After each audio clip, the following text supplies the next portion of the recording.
Hey horror fans, buckle up. Today, I've got a bone-chilling tale to share with you. I've been a long-time follower of your stories, and I want to share something that I will never forget.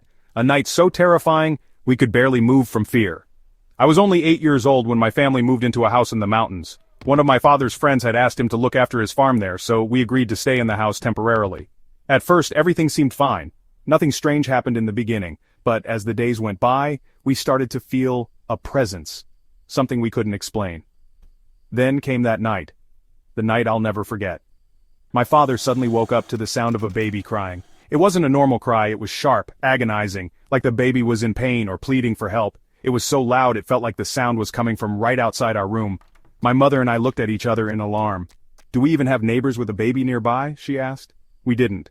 I watched as my father grabbed his itak, a machete. He stood by the door listening. Then we heard footsteps, heavy footsteps on the roof, not the sound of a small animal or bird. These were slow, dragging steps, as if a full-grown person was walking across the metal sheets. Plag, plag, plag. Each footstep was followed by the baby's wail, which was growing more desperate by the second. My heart felt like it would burst out of my chest. I was crying, trembling, and my mother hugged me tightly. Then, a woman started sobbing. My mother's grip on me tightened. My father stood frozen by the door, machete raised. We couldn't see where the cries were coming from, but it sounded like the woman and baby were both up on the roof. "What is this?" my father whispered, his voice shaking.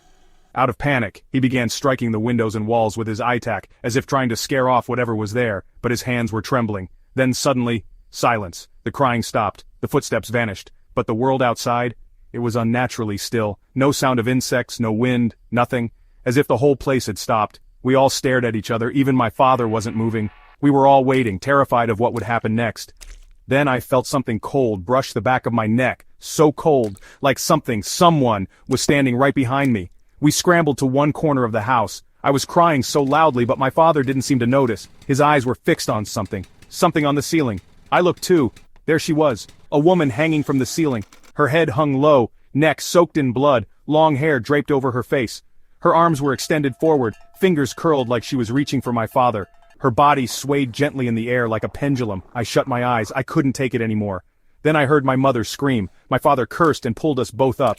He grabbed my mother's hand and we ran. Out of the house, down the slope, through the tall grass and thorns. We didn't care how dark it was. We just ran. The next morning my father spoke with his friend, the owner of the house, and that's when we found out we weren't the first. Other families had stayed there, but none lasted more than a month. Here's what he told us. That house once belonged to a couple. One night a group of unknown men broke in and killed the husband. The wife, pregnant at the time, was so overcome with fear and grief that she hanged herself in the bathroom.